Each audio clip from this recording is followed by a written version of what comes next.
नमस्कार, आदाब, सत श्री अकाल, सुस्वागतम। स्वागत है आप सभी का हमारे नए YouTube चैनल अकाउंट्स कैप्सूल में। यह है हमारी वीडियो नंबर 7। इससे पहले दो वीडियो में हमने न्यूमेरिकल क्वेश्चन करे related to recipient payment account.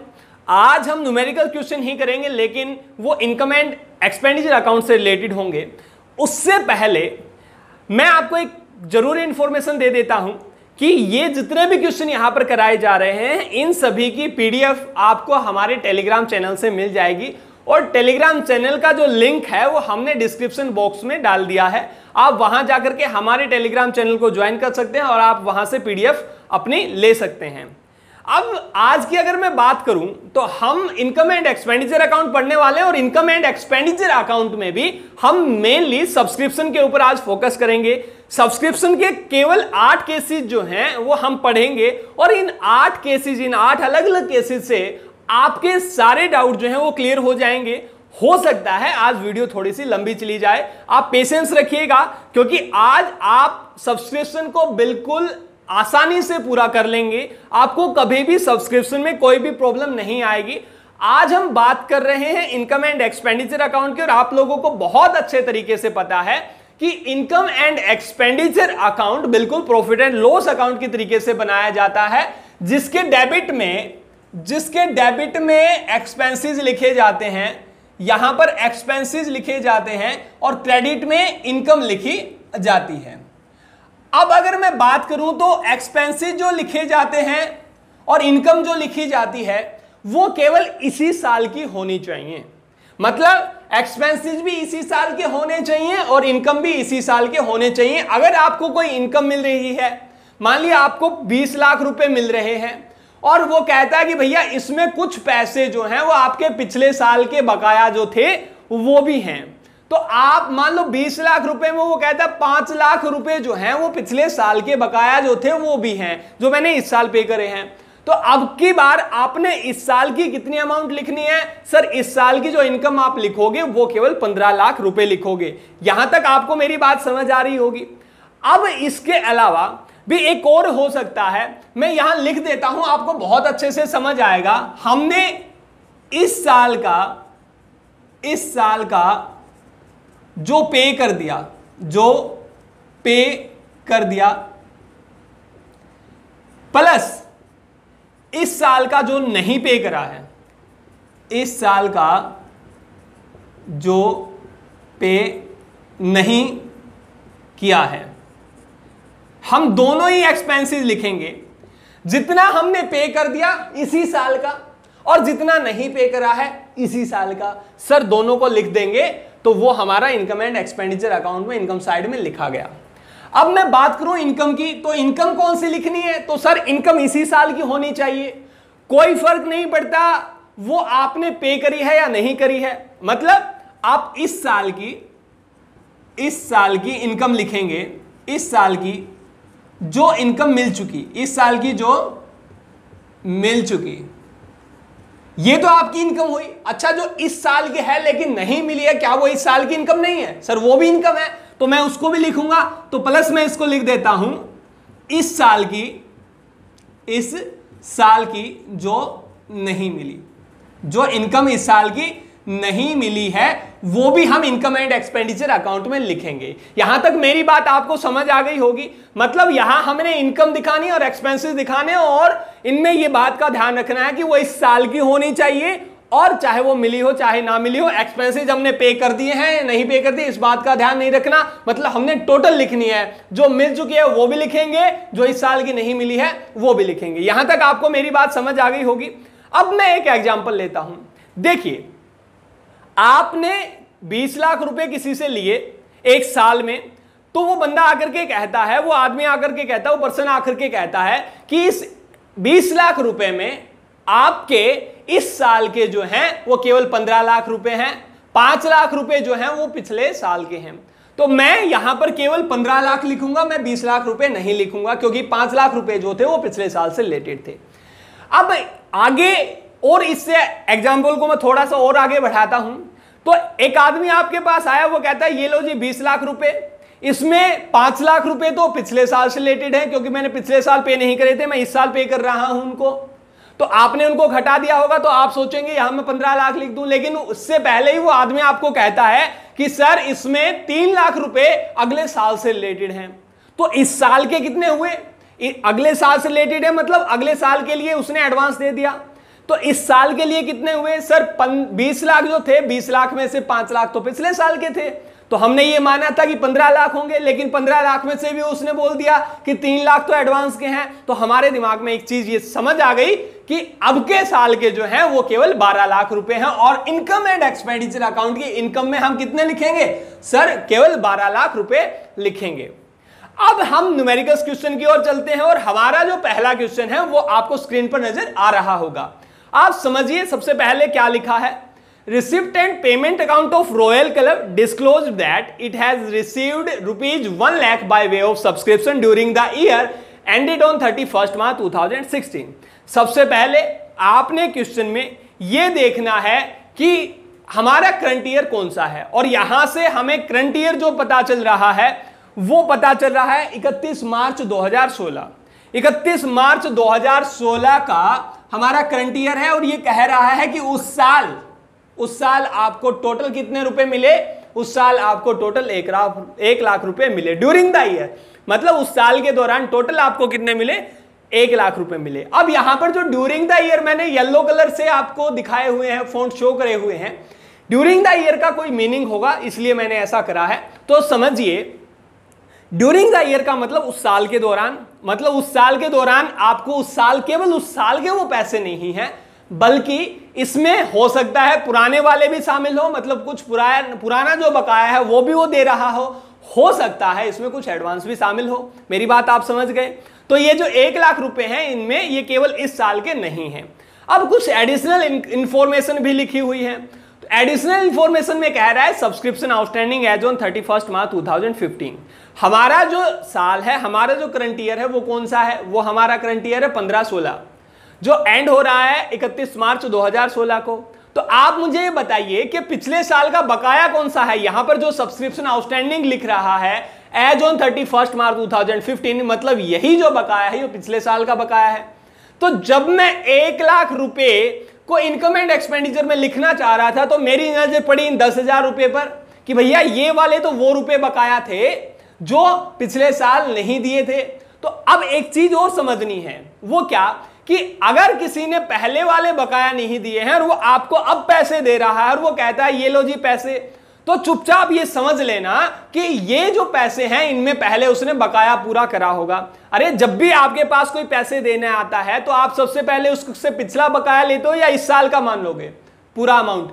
आप सबसे पहले पिछला बकाया लोगे।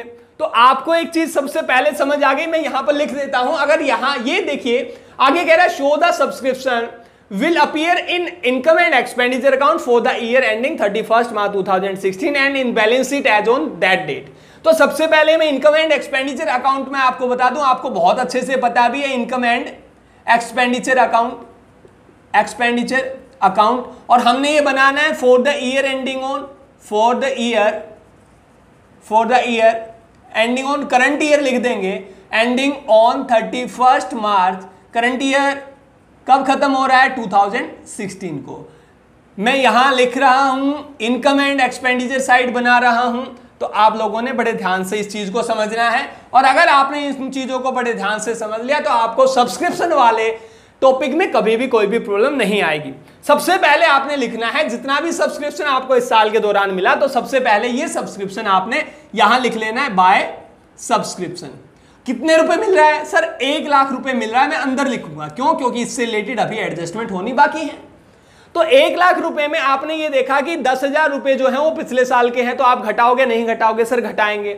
मैंने क्या करा, मैंने लेस करके लिख दिया। लेकिन ये सब्सक्रिप्शन कौन सा है? ये सब्सक्रिप्शन आउटस्टैंडिंग है। और आउटस्टैंडिंग कौन सा? सर इससे पहले वाले साल का। मतलब मैं कह सकता हूं कि ये हमारा जब साल करंट ईयर जब स्टार्ट हुआ तो उसका है।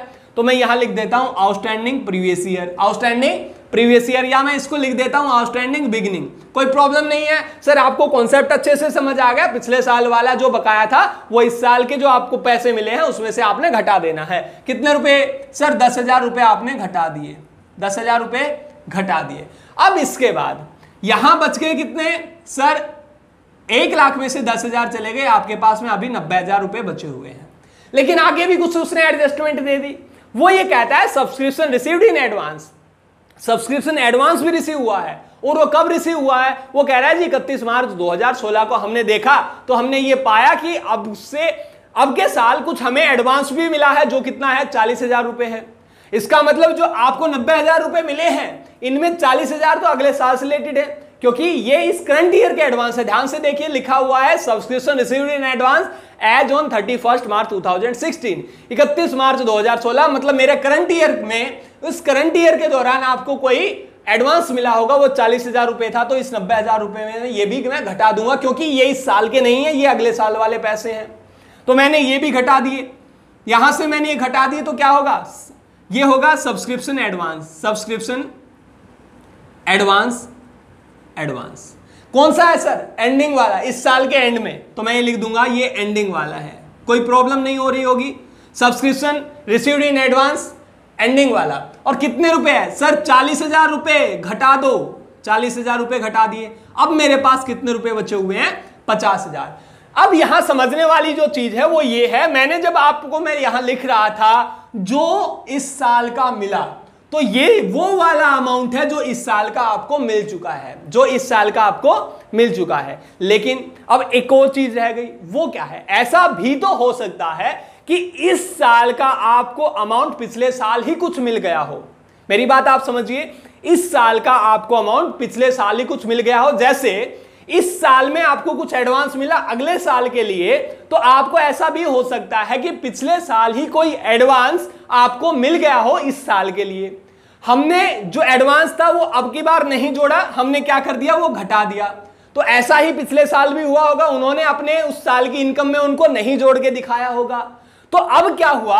अब हमने उस 50 जितने भी वो रुपए हैं, अब हमने उसको जोड़ करके दिखाना, क्योंकि मैंने ये कहा इस साल की टोटल इनकम जो आपको मिल चुकी है, और ये कह रहा है सब्सक्रिप्शन। 4th नंबर आप पॉइंट देखेंगे तो आपको नजर आ रहा है subscription received on advance on 31 मार्च 2015। इससे पहले वाले साल में कुछ एडवांस मिला है हमें, और वो कितना है? 50,000 रुपए। तो वो किसका है? वो बेटा अब की बार वाला है, वो इस साल वाला है। तो आप ये कहेंगे 50,000 तो आपको इस साल मिले हैं, इस साल के लिए, लेकिन 50,000 रुपए ऐसे भी थे जो आपको पिछले साल ही मिल चुके थे। तो मैं उनको भी क्या कर दूंगा? मैं उनको जोड़ दूंगा। तो मैंने क्या करा? मैंने ऐड कर दिया। और ऐड किसको करा है? मैंने ऐड करा है सब्सक्रिप्शन एडवांस। लेकिन ये एडवांस कौन से वाला था? ये सर प्रीवियस ईयर वाला था। मैं कह सकता हूं ये हमारा बिगिनिंग वाला था, ये हमारा बिगिनिंग वाला। सर कितने रुपए? 50,000 रुपए। कितने रुपए? 50,000। इस तरीके से मेरे टोटल रुपए जो मुझे मिल चुके हैं वो कितने हो गए? मेरे टोटल रुपए जो मिल चुके हैं वो मेरे 1,00,000 रुपए हो गए। अब तीसरा पॉइंट पढ़िए, वो कह रहा है subscription outstanding as on 31 March 2016। मतलब इस साल में आपका कुछ बकाया है। 31 मार्च 2016 करंट ईयर है, और करंट ईयर में भी आपका कुछ बकाया है। ये तो वो पैसा है 1,00,000 रुपए जो इस साल का आपको मिल चुका है, लेकिन इसी साल का कुछ आपके पास बकाया भी है। और जो इस साल का आपके पास कुछ बकाया है वो इसमें क्या करोगे? जोड़ दोगे, क्योंकि मैंने आपको बताया था जो मिल चुका वो भी, जो नहीं मिला वो भी नहीं मिला। सर इस साल का जो नहीं मिला तो ऐड करेंगे। ऐड करेंगे किसको? आप आउटस्टैंडिंग वाले को। और आउटस्टैंडिंग कौन सा? इसी साल का, मतलब एंडिंग वाला। मैं लिख दूं एंडिंग वाला। इस साल के एंड में आपने देखा 31 मार्च 2016 को सब्सक्रिप्शन आउटस्टैंडिंग था। कितने रुपए दिखा रहा है सर? 30,000 रुपए। 30,000 रुपए दिखा रहा है। तो आपका आंसर होगा अब की बार वाला इनकम एंड एक्सपेंडिचर अकाउंट में आपकी जो टोटल आपका सब्सक्रिप्शन है वो कितने रुपए था इस साल का? आपका जो टोटल सब्सक्रिप्शन था वो 1,30,000 रुपए था। यहां तक मेरी बात आपको समझ आ गई होगी। हम इस क्वेश्चन को दोबारा से समझते हैं। देखिए, कुछ नहीं कराया हमने, पहले सबसे पहले सब्सक्रिप्शन लिख दिया जो इस साल के दौरान हमको मिला है। इस साल के दौरान हमको मिला है 1,00,000 रुपए, लेकिन उसमें से हमने वो वाला घटा दिया जो पिछले साल हमें मिला, पिछले साल का बकाया था। पिछले साल का बकाया कितना था सर? 10,000 रुपए घटा दो, क्योंकि वो इस साल का ही नहीं है। 1,00,000 रुपए में से हमारे पास बच गए 90,000 रुपए।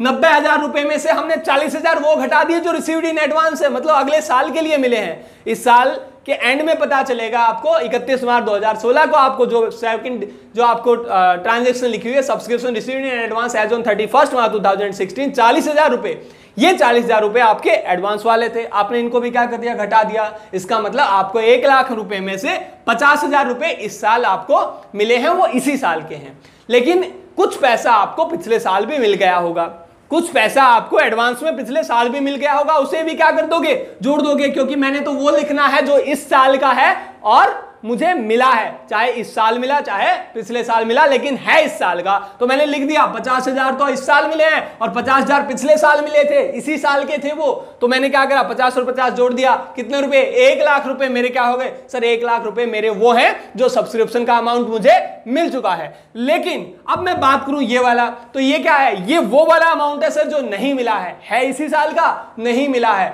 तो मैं क्या करूंगा, मैं उसे भी जोड़ दूंगा, क्योंकि मैंने आपको बताया था आप इनकम एंड एक्सपेंडिचर अकाउंट में वो वाले अमाउंट लिखोगे, इनकम वो वाली जो सर मिल चुकी है और जो नहीं मिली है वो, लेकिन इसी साल की होनी चाहिए। एक्सपेंसेस वो वाले जो सर पे कर दिए हैं वो, और जो पे नहीं करे हैं लेकिन दोनों ही कैसे, इसी साल वाले। मेरी बात आपको समझ आ गई होगी। तो इस तरीके से हमने इनकम एंड एक्सपेंडिचर अकाउंट बनाना है, और इनकम एंड एक्सपेंडिचर अकाउंट में ये हमारा पहला केस था जिसमें हमने सीखा कि सब्सक्रिप्शन को किस तरीके से लिखा जाएगा, किस तरीके से शो किया जाएगा इनकम एंड एक्सपेंडिचर अकाउंट में। अब इससे आगे हम बात करते हैं, आगे लिखा हुआ है कि बैलेंस शीट में भी आपने इसको दिखाना है।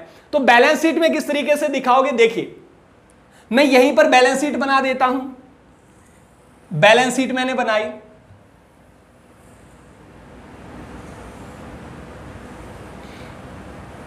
ये मेरी एसेट साइड, ये liability side, liabilities, amount and amount.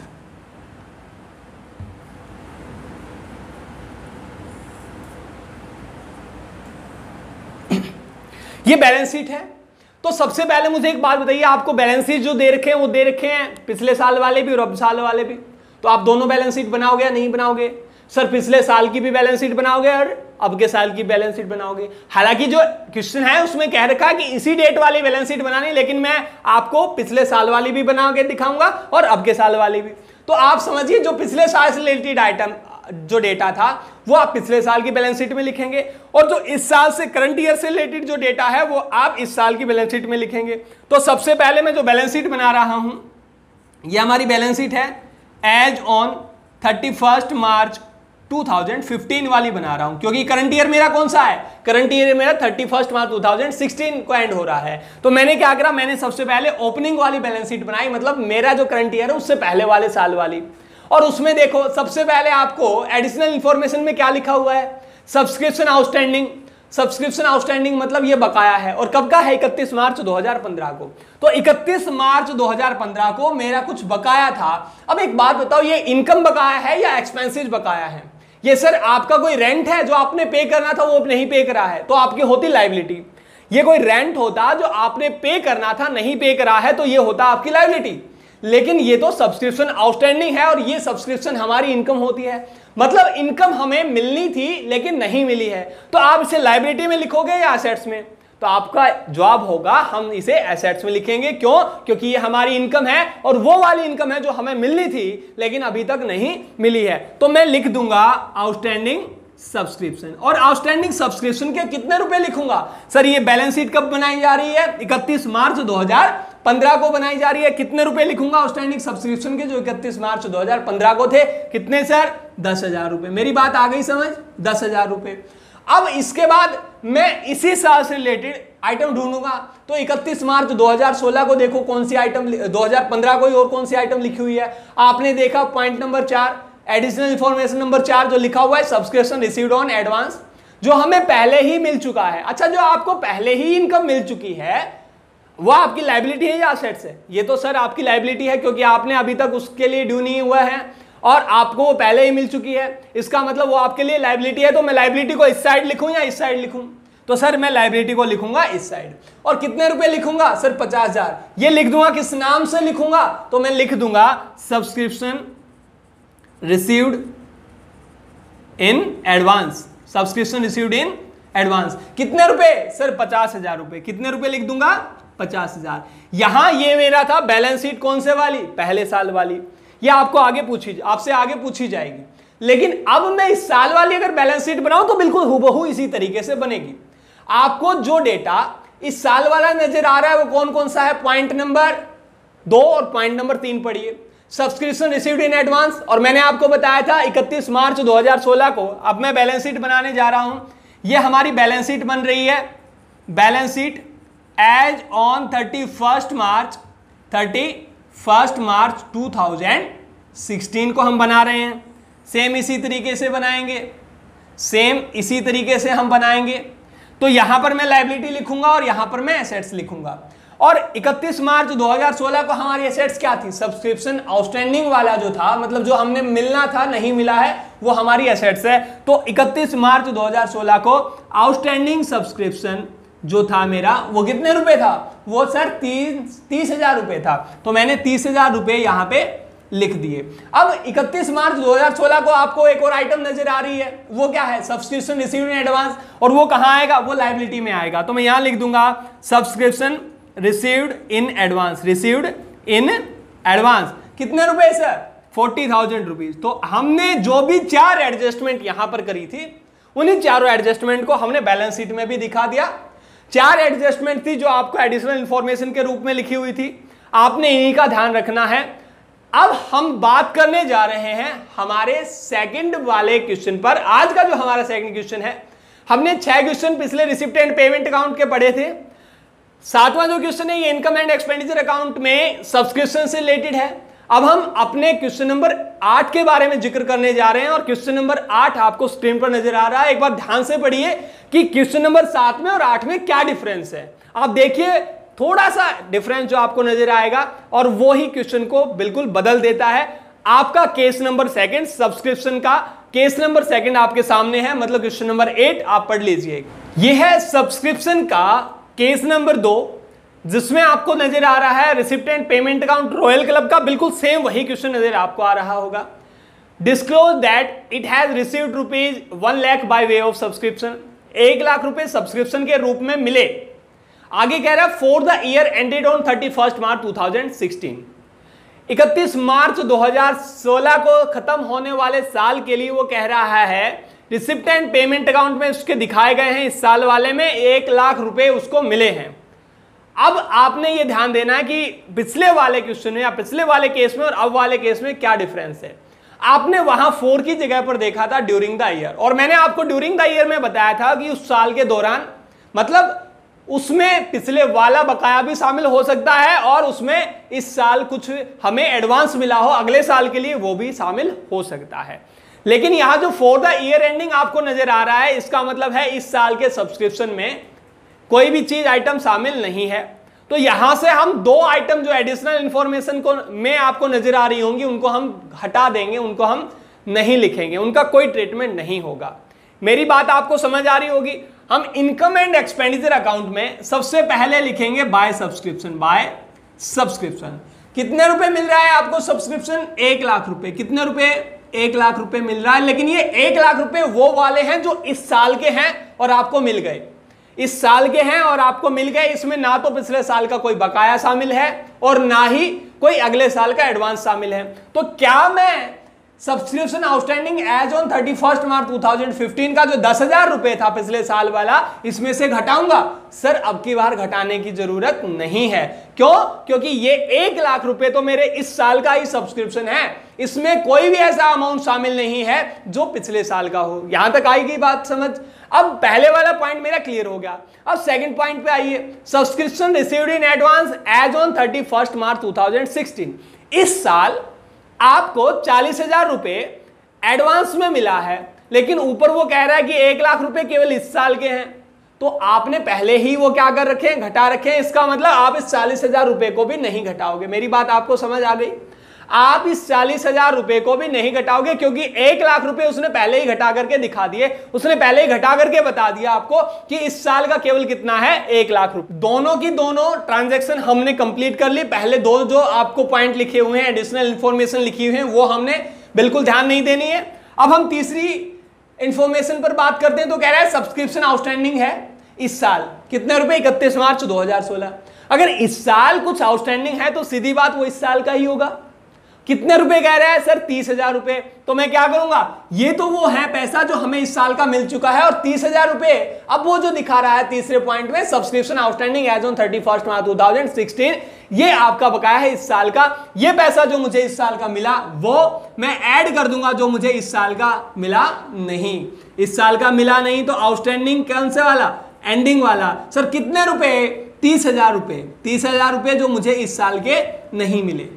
Total कितने रुपए? सर टोटल हो गए मेरे 1,30,000 रुपए। 1,30,000 रुपए। अब फोर्थ वाले पॉइंट पर हम बात करते हैं तो कह रहा है subscription received in advance on 31 मार्च 2015, मतलब पिछले साल को ही हमें कोई सब्सक्रिप्शन इस साल के लिए मिल गया था। ये तो वो वाला पैसा है जो इस साल मिला है इस साल के लिए, लेकिन पिछले साल भी कुछ आपको अगर पैसा मिल चुका है इस साल के लिए तो वो भी क्या करोगे? जोड़ दोगे। तो हम ये करेंगे सर, हम ऐड कर देंगे क्या? एडवांस सब्सक्रिप्शन एडवांस वाला। सर एंडिंग या बिगिनिंग वाला? ये बिगिनिंग में एडवांस दिया हुआ है, क्योंकि एंडिंग में अगर एडवांस होता तो वो करंट ईयर का एंडिंग होता, मतलब वो अगले साल के लिए होता। मेरी बात आपको समझ आई? सब्सक्रिप्शन एडवांस ये कौन से वाला है? बिगिनिंग वाला। हमें पहले ही पता है सर, हमसे पहले वाले साल में दे रखा है, मतलब वो क्या है? वो बिगिनिंग वाला है। तो आपको 50,000 रुपए ये हम क्या करने हैं सर? ये 50,000 रुपए जो है वो मैंने ऐड करके दिखा देने हैं। मेरा टोटल जो होगा वो कितने रुपए हो जाएगा? 1,80,000 रुपए यहां मैं दिखा दूंगा। ये डिफरेंस है आपके पहले वाले केस में और दूसरे वाले केस में। आज हमने केवल 2 क्वेश्चन पढ़े।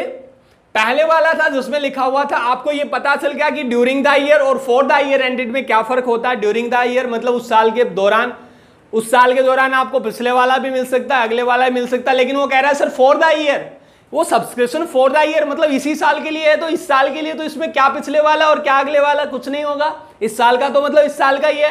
तो सर ये इस साल वाले में हम 2 ऊपर वाले एडजस्टमेंट नहीं करेंगे। कौन कौन से नहीं करेंगे? पिछले साल कोई बकाया मिला हो, पिछले साल का कोई बकाया इस साल मिला हो, वो एडजस्टमेंट नहीं करनी है, और अगले साल का कोई एडवांस हमें इस साल मिला वो वाली एडजस्टमेंट भी हमने यहाँ पे नहीं करनी है। अब बारी आती है बैलेंस शीट की। तो बैलेंस शीट मैंने आपको बताया, बैलेंस शीट में आप ये चारों अमाउंट लिखोगे, क्योंकि बैलेंस शीट तो है 31 मार्च 2015 को आपका जो सब्सक्रिप्शन आउटस्टैंडिंग था वो बैलेंस है ना, तो आप ओपनिंग वाली में भी लिखोगे और क्लोजिंग वाली में, मतलब बिल्कुल जैसा केस आपका 7 था, बैलेंस शीट यहां पर बिल्कुल वैसी ही बनने वाली है। आपको ये दोनों ही केसेस बहुत अच्छे से समझ आ गए होंगे, क्योंकि वीडियो बहुत लंबी चली जाएगी, इसलिए मैं आज आपको केवल 2 केसेस ही करा रहा हूं। कल वाली वीडियो में, आज से अगले वाली वीडियो में जो आप देखेंगे, इससे अगले जो 2 या 3 केस जितने भी हमारे होंगे हम उन केसेस को करेंगे, और आपको ये वाले क्वेश्चन बहुत अच्छे से समझ भी आ गए होंगे। कल इन्हीं से आगे इन्हीं का कोई एडवांस रूप जो होगा, इन्हीं के थोड़े थोड़े मुश्किल केस कर देंगे हम, उन क्वेश्चंस को करेंगे। सो मैं उम्मीद करता हूं ये वीडियो आपको बहुत पसंद आई होगी। अगर आपको अब भी कोई प्रॉब्लम है तो आप कमेंट सेक्शन में जाकर के हमें बता सकते हैं, या आप हमारे टेलीग्राम चैनल से जुड़ सकते हैं, वहां आप अपनी क्यूरी हमें डाल सकते हैं। कल फिर से हम नई वीडियो के साथ आपके साथ हाजिर होंगे, तब तक के लिए बाय बाय, टेक केयर।